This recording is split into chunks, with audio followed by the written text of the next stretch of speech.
একা হাতে এত পুজোর বাসন পরিষ্কার, সাথে ছাদ ভর্তি জামা কাপড় কেচে সংসারের বাকি যে কাজকর্ম আছে সবই সেরে নিলাম। রাধে রাধে বন্ধুরা, কেমন আছো তোমরা সবাই? আশা করি ভীষণ ভালো আছো। আমরাও কিন্তু খুব ভালো আছি। আজকে হচ্ছে মঙ্গলবার, তোমাদের সাথে নিয়ে আজকের ব্লগটা শুরু করছি। সাথে থাকো, আজকের ব্লগটা তোমাদের খুব ভালো লাগবে। আজকের ব্লগটা শুরু করলাম সকাল 8টা থেকে। এখন প্রতিদিনই 7টা 8টা থেকে বলতে পারো তোমাদের সাথে ব্লগ শুরু করা হচ্ছে, কারণ ছুটি চলছে তো সেই জন্য আর সকাল সকাল ঘুম থেকে এখন আর উঠি না, আসলে মনই চায় না। এখন এরকম হয়ে গেছে অভ্যাসটা, সকালবেলা আর ঘুম ভাঙতে চায় না। এখন তো অ্যালার্মটা আর দেই না, অ্যালার্মটা বন্ধ করেই শুই। আগে তো খুব সকালবেলা উঠতাম, 5টা সাড়ে 5টার মধ্যে অ্যালার্ম দিয়ে রাখতাম ফোনে, তাহলে ওই টাইমে ঘুম ভেঙে যেত আর উঠে উঠে একটা অভ্যাস হয়ে গেছিলো, সেই জন্য ওই টাইমেই উঠতাম। আর এখন তো ওই টাইমে ঘুম ভাঙে, অ্যালার্ম যতই আমি বন্ধ করে রাখি, মানে এখন তো প্রতিদিন অ্যালার্ম দেওয়া মানে সেট করাই ছিল, অ্যালার্ম দিতে হতো না, একই টাইমেই বেজে উঠতো। তো যেহেতু এখন অ্যালার্মটা বন্ধ করা থাকে, কিন্তু ওই একটা টাইম হয়ে গেছে 5টার দিকে ঘুম ভাঙার, তো সেই জন্য প্রত্যেক দিন 5টার সময় ঘুম ভাঙে তারপরে কী করে আবার শুয়ে থাকি। তো আবার ঘুমানোর চেষ্টা করি, তখন আবার ঘুম পেয়ে যায়। আসলে সকালবেলা কারোই ঘুম ভাঙতে চায় না, সেরকম আমারও ঘুম ভাঙতে চায় না সকালবেলা করে। কিন্তু এখন এই যে মানে মোটামুটি তো 10 দিনের বেশি হয়ে গেল যে স্কুল ছুটি হয়ে মানে শুরু হয়েছে। এইরকমভাবে দেরি করে উঠতে উঠতে এমন অভ্যাস হয়ে গেছে, তারপরে এখন আর মন চায় না যে সকালবেলা করে উঠি। তো ভাবলাম এই ছুটির কটা দিন এভাবেই কাটাবো, দেরি করে উঠবো, তারপরে সারাদিন কাজ করব, সমস্যা নেই। যেহেতু বাবানোরা বাড়িতেই থাকে, সারাদিন এমনিতেই আমাকে চুপচাপ থাকতে হয় না, কারণ কিছু না কিছু করতেই হচ্ছে। আর যেই টাইমগুলো ওরা স্কুলে চলে যায় 10টার পরে, তো সব কাজকর্ম সেরে আমি চুপচাপ বসে থাকি। একা একা ভালোও লাগে না যে সারাদিন কাজকর্ম করব। আর এখন তো কথা বলার তো অভাব নেই, বাবান আছে, বাবানের পাপা আছে, কথা বলার লোকও আছে। সেই জন্য ওই সারাদিন টুকটাক করে যা পারছি করে যাচ্ছি। আর এই শুয়ে থাকা আর মানে বসে থাকা সেরকমভাবে এখনও হয় না বললেই চলে। আর আগে তো সারাটা দিন বোবার মতো সেই সকাল 10টা থেকে বিকেল 4টে পর্যন্ত বোবার মতো সারাক্ষণ বাড়িতে বসে থাকো, ফোন দেখো, শুয়ে থাকো, কাজ করো, ব্যাস এভাবেই দিনটা পার হতো। আর এখন দিনটা এত সুন্দরভাবে যাচ্ছে কি বলবো। এই যে কি সুন্দর বলো তো, সবাই আছে বাড়িতে, ভালোও লাগছে, এদিক ওদিক ঘোরাফেরা হচ্ছে। এই পুজোতে মামার বাড়ি কাটিয়ে আসলাম, আর তোমাদের বলা হয়নি যে কালকে কিন্তু আবার যাচ্ছি ঘুরতে। মানে পুজোতে গেছিলাম আমার মামার বাড়ি, আর কালকে যাব হচ্ছে বাবানের পাপার মামার বাড়ি, মানে আমার মামার শ্বশুর বাড়িতে যাব। অনেক দিন ধরে ওরা বলে যাচ্ছে আসো আসো, কিন্তু যাওয়া হচ্ছে না। সেই 1 বছরের বেশি হয়ে গেল যে ওদের বাড়িতে আমরা গিয়েছি। তো যাই হোক, তখনও যাওয়া হতো না, শুধু একটা বিয়ে ছিল, আমার মামার শ্বশুরের ছেলের বিয়ে ছিল, তখন গেছিলাম।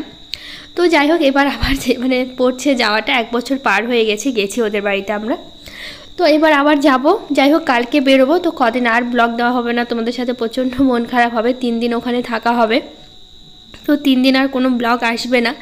এই ব্লগটা হয়তো দেখার পর 3 দিন তোমরা আর ব্লগ দিতে পারবো না। তো যাই হোক, তোমরা কেউ প্লিজ আমাকে ভুলে যেও না, মনে রেখো। এখন মাঝে মধ্যে একটু ব্লগটা বন্ধ যাবে, কারণ হচ্ছে এই যে ছুটি তো সেরকমভাবে বাবানের ব্যাপার হয় না, 1 দিন 2 দিন ছুটি থাকে। এখন যেহেতু পুজোর লম্বা ছুটি পড়ে গেছে বাবানের বাবা, ভাবছি এই পুজোটা হচ্ছে আত্মীয় বাড়ি কাটিয়েই দেবো, বাড়িতে আর থাকা হবে না সেরকমভাবে। তো ওখানে যাই, ওখান থেকে এসে আরেক জায়গায় যাওয়ার প্ল্যান আছে। তো যেহেতু এখনও ঠিক হয়নি যাবো কি না, তো যাই হোক তোমাদের আগে জানাচ্ছি না যাবো কি না। যদি গিয়ে থাকি অবশ্যই তোমাদের আমি পরে ব্লগ, যেহেতু বাড়িতে এসে আবার 2 দিন থাকা হবে, তারপরে প্ল্যান আছে যাওয়ার একজনের বাড়িতে। যদি গিয়ে থাকি তখন পরের ব্লগে আমি অবশ্যই বলে দেবো, আর না গিয়ে তাহলে তখন তো বাড়িতে থাকবো, প্রতিদিনই ব্লগ দেওয়া হবে। তো যাই হোক, আজকের ব্লগটা তোমরা দেখবে, তারপরে 2-3 দিন আর ব্লগ দিতে পারবো না। অবশ্যই পাশে থেকো, আর এত যেরকম ভালোবাসা দিচ্ছ সেরকমভাবে ভালোবাসা দিও, একদমই কিন্তু ভুলে যেও না। এই দিদি ভাই বা বোন যাই হোক, আমাকে ভুলে যেও না। তো যাই হোক, এদিকে সংসারের কাজকর্মগুলো সারছি, সেরে তারপরে হচ্ছে আজকে তো যাবো না, যাবো হচ্ছে কালকে বেরোবো, যেহেতু আজকের ব্লগটা তোমাদের দিতে পারছি। আর কালকে একটু সকালে বেরিয়ে যাব, আর কালকে সেরকমভাবে ব্লগ শ্যুট করা হবে না, তো সেই জন্য কালকের ব্লগটা তোমাদের দিতে পারছি না। আর কালকে তো ছিল লক্ষ্মী পুজো হয়ে গেল। তো যাই হোক, তোমাদের লক্ষ্মী পুজো কেমন কাটলো অবশ্যই জানিও। আর দেখো, পায়ে আমি আলতা পরেছি, এখনও আছে। আলতা পরতে তো আমি ভীষণ ভালোবাসি, আর ভীষণ ভালোও লাগে আমার পায়ে আলতা পরতে। তো কালকে পরেছিলাম, দেখো পাগুলো একদম লাল হয়ে আছে, দেখতে কত সুন্দর লাগে না পায়ে আলতা পরতে। তোমাদের ভালো লাগে কিনা অবশ্যই জানিও, আমার তো ভীষণ পছন্দ পায়ে আলতা পরতে, কিন্তু সবসময় পরা হয়ে ওঠে না। এই যে পুজো কোনো অনুষ্ঠানে পরা হয় মানে আলতা, তাছাড়া এরকম সবসময় পরা হয় না। বৃহস্পতিবার করে অবশ্যই আলতা পরা উচিত, প্রতি বৃহস্পতিবার করে, কিন্তু সেরকম আর পরা হয়ে ওঠে না দেখে আর পরি না। কিন্তু পরা অবশ্যই উচিত বৃহস্পতিবার করে, আমার তো ভীষণ পছন্দ আলতা পরতে। তো যাই হোক, এদিকে ঘর বাড়িগুলো ঝাড় দিচ্ছি। সকালবেলা উঠেছি 8টা থেকে ব্লগ শুরু করেছি তোমাদের বললাম। তো যাই হোক, সেই টাইমে কাজকর্মগুলো করছি। আর আজকে জানো তো রান্নাবাড়ি একদমই টোটালি আমাদের বন্ধ। কারণ হচ্ছে কালকে তো দেখেছো কত প্রসাদ আমি করেছিলাম লক্ষ্মী পুজো, সেই সব প্রসাদগুলো থেকে গেছে। নারকেল দিয়ে চিরা যেটা, সেটা, লুচি, সুজি, নাড়ু, ফল, অনেক কিছু থেকে গেছে। আসলে আমার মায়ের বাড়ি থেকে আসার কথা ছিল, কেউ আসেনি, কারণ হচ্ছে সবাই ব্যস্ত হয়ে পড়লো। ওরা আসবে দেখে একটু বেশি বেশি করে আমি লুচি, সুজি সবটা করলাম। কিন্তু পরে হঠাৎ করে ফোন করে বিকেলবেলা বললো যে আসতে পারছি না, এখন সব কিছু বেশি হয়েছে, এগুলো সব আজকে খেতে হবে, আবার কালকে তো চলে যাবো, আজকে শেষ করতে হবে। ফ্রিজে অনেক খাবার থেকে গেছে, তার আগের দিনের খাবারও থেকে গেছে আমাদের ফ্রিজে। তার মধ্যে কি আজকে বলো তো, যেহেতু আমাদের এখানে না, আমাদের বাড়ির পাশে আর কি, কয়েকটা বাড়ির আগে পিছে বলতে পারো, বড় করে দুটো লক্ষ্মী পুজো হয় আর কি। দুটো বাড়িতে দুটো লক্ষ্মী পুজো হয়, বড় মানে বড় মূর্তি পূজাগুলো করে। দুই বাড়ি থেকে নেমন্তন্ন করেছে লক্ষ্মী পুজো। তো এই যে সকালবেলা একটা নেমন্তন্ন আছে, আর একটা আছে রাতেবেলার নেমন্তন্ন আছে। তো যেহেতু সকালবেলা ভাবানে ওরা যাবে, আমাকেও বলছিল, জোর করছিল, আমি যাইনি, যেহেতু এখনও যাইনি। ওরা গিয়েছিলো 11টার দিকে, গিয়ে খেয়ে এসছে প্রসাদ, মানে খিচুড়ি খাইয়েছে। তো সকালবেলা থেকে মানে আজকে বলতে পারো রান্নাবাড়ি টোটালি বন্ধ হয়ে গেছে আমাদের। সারাদিন আমি রান্নাই করিনি আজকে, এভাবে পার করে দিলাম। প্রসাদগুলো ছিল, আগের দিনের খাবার ছিল, ঘুগনি ছিল, কালকের ঘুগনি না আসে তার আগের দিনে ঘুগনি ছিল, সব ফ্রিজে আমি রেখে দিয়েছি জানো, এত খাবার বেশি মানে বেঁচে গেছিলো। তো সেই জন্য হচ্ছে খাবারগুলো থেকেই গেছে। তো ভাবছি এই খাবারগুলো শুধু নষ্ট হবে যদি আজকে রান্নাবাড়ি আমি করি, এগুলো তো খেয়ে শেষ করতে হবে। আর সকাল সকাল বেরিয়ে যাবো, যেহেতু কালকে সেরকম কিছু খাওয়া হবে না, আর সকালবেলা না সেরকম কিছু খেতেও ইচ্ছা করে না। আর এখন তো রোদটা বেশ ভালোই দিচ্ছে, তো বলা যায় না, কারণ হচ্ছে এই রোদের মধ্যে গেলে না ভালোও লাগে না। অনেক দূরে রাস্তা, মোটামুটি বাইকে করে যেতে না 1 ঘন্টার বেশি সময় লেগে যায়। তো এতক্ষণ মানে অনেকটা দূরে আমার মামা শ্বশুর বাড়ি, 1 ঘন্টার বেশি সময় লাগে। তো অতক্ষণ বসে থাকতে হবে বাইকে, ভাবো। আর ওই রোদের মধ্যে কি অতক্ষণ থাকা সম্ভব? তার জন্য ভাবছি সকাল সকালই বেরিয়ে যাব। এতে কি হবে বলো তো, রোদটা একটু কম লাগবে না।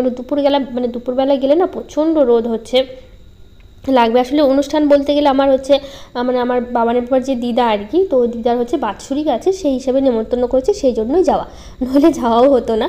তো বাৎসরিক আছে, তো সেই জন্যই আমরা যাবো আর কি। ওই দিদা শাশুড়ি মারা গেছিলো, তো সেটা 2 বছর না, সরি, এটা 3 বছর হবে, 3 বছরের বাৎসরিক আছে, তো করবে, তো সেই জন্য নেমন্তন্ন করেছে, তো যাবো আমরা।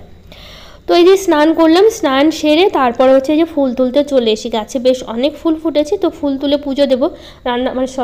ঠাকুরঘরটা খুব ভালো করে পরিষ্কার করতে হবে, কালকে পুজোর না সব কিছু একদম অগোছালো হয়ে আছে। পুজোর অনেক বাসন আছে যেগুলো পরিষ্কার করতে হয়। এই যে বাবান দেখো তীর ধনুক দিয়ে খেলছে, এটা বাবা বানিয়ে দিয়েছে ধনুকটা, সারাক্ষণ পাটকাঠি দিয়ে তীর বানিয়ে সারাক্ষণ খেলতে থাকে বাইরে। তো এই যে সব বাসনগুলো নিয়ে চলে এসেছি বাইরের। পুজোর কালকে কোনো বাসনই পরিষ্কার করিনি, সারাদিন প্রচণ্ড ক্লান্ত ছিলাম। আর তার মধ্যে তো তোমাদের বলেছিলাম আমার প্রচণ্ড জ্বর ছিল, সর্দি ছিল, এখনও আছে জ্বর সর্দি, আজকেও আছে, মানে আজকে জ্বরটা নেই, সর্দিটা আছে। জ্বরটা কালকে ওষুধ খাওয়ার পর কমে গেছিলো, তারপরে আর জ্বরটা আসেনি, কিন্তু ওই যে শরীরটা একটু খারাপই আছে, তার জন্য আজকে মানে কালকে আর সেরকম কিছুই করিনি। তো ভাবলাম আজকে সব বাসনগুলো মেজে নেবো। তো স্নান সেরে আর অনেকগুলো জামাকাপড় কেচেছি জানো, আজকে গোটা ছাদ ভরে গেছে, এত জামাকাপড় কেচেছি। তো কিছুই মেলা হয়নি, এদিকে পুজো দিয়ে তারপরে ছাদে যাব কাপড়গুলো মেলতে। তো তার আগে ভাবলাম কি পুজোর বাসনগুলো মেজে নিই। তো যতগুলো বাসন ছিল সব কটা নিয়ে বাইরে এসেছি। তো বাইরে এসে সবগুলো মানে সাবান দিয়ে ভালো করে ঘষে পরিষ্কার করছি। এগুলো পরিষ্কার করার পর জল দিয়ে ধুয়ে সবটা রেখে দেবো। তো এই যে দেখো বাবান দুষ্টুমি করেই যাচ্ছে, ওই যে ওর ধনুকটা দিয়ে এত খেলে, ওর এত পছন্দ হয়েছে। ওই যে মহাভারত দেখেছে না, মহাভারত দেখে ওই যে ধনুকটা দেখেছে, ওখানে তীর ধনুক তো ওখানে যুদ্ধের সময় ব্যবহার হতো, তো সেই জন্য সেটা দেখে ওর হচ্ছে তীর ধনুক চালানোর খুবই শখ হয়েছে। তো বাবার এবার বানিয়ে দেয়নি, তো পুজোর সময় মায়ের বাড়িতে গিয়েছিল, তখন হচ্ছে বাবা বানিয়ে দিয়েছে। তো বাবা বানিয়ে দিয়েছে বাঁশ দিয়ে, মানে বাঁশের বাতা দিয়ে বানিয়ে দিয়েছে। তো সেটা নিয়ে বাড়িতে এসেও সারাক্ষণ যখনই সময় পাচ্ছে ওটা নিয়ে খেলছে। আর মায়ের বাড়ি থেকে আমি এবার পাটকাঠি নিয়ে এসেছিলাম ওই ধূপ ধরানোর জন্য, নারকেলের ছোবা যেটা ধরায়, পাটকাঠি হলে একটু ধরাতে সুবিধা হয়, ওটা আমি এনেছিলাম অনেকগুলো। তো সেটা দিয়ে কী করে একটা একটা করে ভেঙে নিয়ে সারাক্ষণ ওইগুলো দিয়ে খেলা শুরু করে, তো ওভাবেই খেলে। তো ওই খেলছে বাইরে, আর এদিকে আমি পুজোর সব বাসনগুলো মাজলাম, মেজে ওখানে জল ঝরাতে রেখে দিয়েছি, জলটা ঝরলে তারপরে ঘরে নিয়ে আসবো। আর ঠাকুর ঘরের বেসিনটা অতটা বড় নয়, খুবই ছোট, তো আর যেহেতু বাসনগুলো অনেকটাই বড় তো ঘরের মধ্যে না পরিষ্কার করা যেত না, তো সেই জন্য ভাবলাম কি বাইরেই পরিষ্কার করি। তো সেই জন্য বাইরে পরিষ্কার করে রেখে দিয়েছি, রোদ উঠলেই জলটা সুন্দর ঝরে শুকিয়ে যাবে বাসনগুলো, তখন নিয়ে চলে আসবো। তারপর ঠাকুর ঘরে এসে ঠাকুরের আসনটা পরিষ্কার করলাম আর নিচটা খুব ভালো করে পরিষ্কার করলাম, কারণ কালকে ওই বাসনগুলো ছড়ানো ছিটানো ছিল, প্রসাদে একটু পড়েছে, পিঁপড়াগুলো সব ধরেছিল। তারপরে ওই যে নারকেলের ছোবা ধরেছিল না, হাওয়াতে একদম পুরো ঘর ছাই ছাই হয়ে গেছিলো, নারকেলের ছোবার যে ছাইগুলো ওগুলো পুরো ঘরে ছড়ানো ছিটানো ছিল, সব অনেকক্ষণ ধরে ঠাকুর ঘরটা পরিষ্কার করতে হলো খুব ভালো করে। তো খুব ভালো করে ঠাকুর ঘরটা পরিষ্কার করলাম, করে নিয়ে তারপরে এই যে ফুলগুলো তো তুললাম। আর আজকে দেখো বেশ অনেক ফুলই ফুটেছে, আর সাদা জবাগুলো তো বেশ অনেক ফুটেছে। তো সবগুলো ফুল দিয়ে খুব সুন্দর করে সাজিয়ে তারপরে হচ্ছে পুজো দিচ্ছি। তো এদিকে ঠাকুরকে পুজো দেবো, এদিকে যে লক্ষ্মী ঠাকুরটা আছে, লক্ষ্মী ঠাকুরকে ফুল দিয়ে সাজাচ্ছি। আর জবা ফুলগুলো এত সুন্দর না, ঠাকুরকে দিতে আমার ভীষণ ভালো লাগে। তো যাই হোক এদিকে দিচ্ছি। আসলে তোমাদের ভয়েসটা একটু হয়তো আলাদা শোনাতে পারে, যেন আমার সর্দি লেগেছে, এখনও কমেনি। আর সর্দি লাগলে তো জানোই একটু কেমনই আলাদাই হয়ে যায় ভয়েসটা। তো যাই হোক তোমরা একটু ম্যানেজ করে নিও। তো এদিকে খুব ভালো করে ঠাকুরকে পুজো দিলাম। তো এদিকে ঘরের ঠাকুরকে সাথে লক্ষ্মী ঠাকুরকে খুব সুন্দর করে পুজো দিয়েছি, দিয়ে তারপরে হচ্ছে চলে যাব তুলসী মন্দিরে। তুলসী মন্দিরে এসে তারপরে হচ্ছে এখন জলটা দেবো। তো যেরকম তুলসী গাছে জল দেওয়া হয়, পুজো দেওয়া হয়, সে এর মানে একই রকমভাবেই হচ্ছে দিচ্ছি। আর আজকে না জানো তো জামা কাপড় কেচেছি দুপুরের পর, মানে জামা কাপড় অর্ধেক পাতলাগুলো শুকিয়ে গেছিলো, কয়েকটা ছিল মোটা মোটাগুলো, সেগুলো শুকায়নি। তারপরে কি পরিমাণে যে বৃষ্টি শুরু হয়েছে আজকে কি বলবো। সকাল থেকে যে খুব রোদ ছিল তা না, দেখো এত বেলা হয়ে গেছে, এখন কিন্তু 10টা বাজে, তারপরেও দেখো একটু কিন্তু ছায়া পড়ে আছে, সেরকম রোদ নেই। পরে একটু হাওয়া ছিল, একটু হালকা পাতলা রোদ ছিল, মানে পাতলা পাতলা যেগুলো জামা কাপড়গুলো না সেগুলো সব শুকিয়ে গেছিলো, কিন্তু মোটা মোটা যেগুলো প্যান্টগুলো ছিল সেগুলো শুকায়নি। তারপরে কী যে বৃষ্টি শুরু হলো দুপুরের পর, মোটামুটি 1টা 2টার দিকে প্রচণ্ড বৃষ্টি শুরু হয়েছে। তারপরে যে পাতলাগুলো তো সব তুলে নিয়ে ঘরে রাখলাম, আর মোটাগুলো হচ্ছে ছিল। তারপরে আবার বৃষ্টি থামার পর, মানে মোটাগুলো ভেতরে নিয়ে গেছিলাম, তারপরে বৃষ্টি থামার পর না তখন আবার কি করেছি, সব জামা কাপড়গুলো দিয়েছিলাম। তারপরেও শুকায়নি, পরে আর সেরকম রোদ উঠেনি, মেঘলা মেঘলা হয়েছিল, একটু হাওয়া বাতাসে যতটুকু শুকিয়েছে, পুরোপুরি একদমই শুকায়নি, কয়েকটা জামা কাপড় তো ভেজাই ছিল। আর সাথে আবার বাবানের পাপার জিন্সের প্যান্টগুলো কেচেছি, তোমরা তো জানো প্যান্টগুলো কাচলে একদমই শুকাতে যায় না, কড়া রোদ না উঠলে। আর তার মধ্যে রোদ নাই থেকে কতদিন ধরে রেখে দিয়েছি, কাচবো করে কাচা হয়নি। তো আজকে ভাবলাম যখন কেচেছি তো সবগুলো একসাথে কেচে দিই, রোদ উঠবে। আর কালকে লক্ষ্মী পূজা তো সারাদিন বেশ রোদ ছিল, তো ভাবলাম হয়তো আজকেও রোদ উঠতে পারে, কে জানে এইভাবে বৃষ্টি আসবে আর শুকাবে না, রোদটাও সেরকমভাবে দিবে না। এই যে শাড়িটা এখন মেলছি, এটা তো কালকে সেই পরেছিলাম লক্ষ্মী পূজাতে, তো ভাবলাম একটু ধুয়ে রাখি। তো যেহেতু সারাদিন পরা ছিল তো ভাবলাম হচ্ছে কালকে আর ধুয়ে রাখিনি, তো আজকে কেচে দিয়েছি। এটা কিন্তু নতুন শাড়ি, সেই মামার বাড়ি থেকে দিয়েছিল, তোমাদের দেখিয়েছিলাম যে মামার বাড়িতে ওই বৌদির সাথে গেছিলাম না, তখন এই শাড়িটা আমাকে দিয়েছিল মামার বাড়ি থেকে। তো হচ্ছে সেই শাড়িটাই আমি পরে লক্ষ্মী পূজাটা করলাম কালকে, নতুন শাড়ি ছিল। আর পুজো জিনিস একটু নতুন শাড়ি পরে করতে কিন্তু ভালোই লাগে, আসলে শাড়ি নতুন হলে না মনে হয় যে কবে পরবো কখন পরবো, তো সেই জন্য হচ্ছে আর মানে ভালো লাগে না, তো সেই জন্য শাড়িটা রাখিনি, পরেই ফেলেছি। তো যাই হোক এদিকে যে কটা জামা কাপড় ছিল সব কটাই ভালো করে মেলে দিচ্ছি। আবার হচ্ছে ব্যাগটাগুলো পরে গুছিয়ে নেব, কারণ কালকে সকাল সকাল যেহেতু বেরোবো, আর ব্যাগ গোছানো জামা কাপড় আসলে কোথাও গেলে না আমার না ভুলেই যায় যে কী নিতে হবে না নিতে হবে, তার জন্য আমি আগে থেকে সব কিছু গুছিয়ে রাখি। যদি কিছু ভুলে যায় তাহলে পরে মনে পড়বে, কিন্তু যাওয়ার সঙ্গে সঙ্গে গুছিয়ে নিলে না তখন ধরো কোনটা ছেড়ে কোনটা নিচ্ছি, কিছু থেকে যাচ্ছে ভুলে যাচ্ছি, এরকম হয়। তো সেই জন্য আমি কী করি, যাওয়ার অনেক আগে কী করি, জামা কাপড়গুলো গুছিয়ে রাখি। এতে কী হয় বলো তো, তাহলে কিছু একটা থেকে গেলে তখন মনে পড়ে যে এই জিনিসটা তো ভুলে গেছি, আমাকে নিতে হবে, তো সেই জন্য আমি ওটাই চেষ্টা করি সবসময়। তো যাই হোক এদিকে দেখো বাবানের জামা প্যান্টগুলো ছিল, অনেকগুলোই ছিল, আমার ছিল, বাবানের পাপার ছিল, আসলে একটু বেশি জামা কাপড় আজকে কাঁচা হয়ে গেছে, তো সেই জন্য সব জামা কাপড়গুলো মেলে দিচ্ছি। আরও কিছু জামা কাপড় আছে, বালতিতে ধরেনি, তো ভাবলাম বালতিগুলো মেলে দিই, তারপর আবার যাব হচ্ছে আনতে। তো সেই জন্য পরে গিয়ে আবার এই যে বাবানের বাবা ছিল, তো বাবানের বাবাকে বললাম কি এনে দাও, তো সেই জন্য ওই বালতি নিয়ে না ছাদে উঠতে প্রচণ্ড কষ্টই হয়ে যায় আমার। তো সেই জন্য বেশি জামা কাপড় কাচলে কী হয় বলতো, বাবানের বাবাকেই সবসময় বলি যে তুমি হচ্ছে জামা কাপড়গুলো এনে দাও ছাদে, আমি মেলে দিচ্ছি। তো ওই যে দাঁড়িয়ে আছে দেখো, ওই জামা কাপড়গুলো ওই এনে দিল, তারপরে ওই এনে দেওয়ার পর তারপরে হচ্ছে আমি এখন মেলে দিচ্ছি সব কিছু। তো ওখানে দাঁড়িয়ে ছিল, তারপর জামা কাপড় মেলা হলো, তারপর দুজনে মিলে একসাথে মানে মেলে দিলাম, তারপর দুজনে মিলে একসাথে ভেতরে গেলাম। তো যাই হোক আজকে তো বললাম রান্নাবাড়ি একদমই বন্ধ, কিছু রান্না করিনি।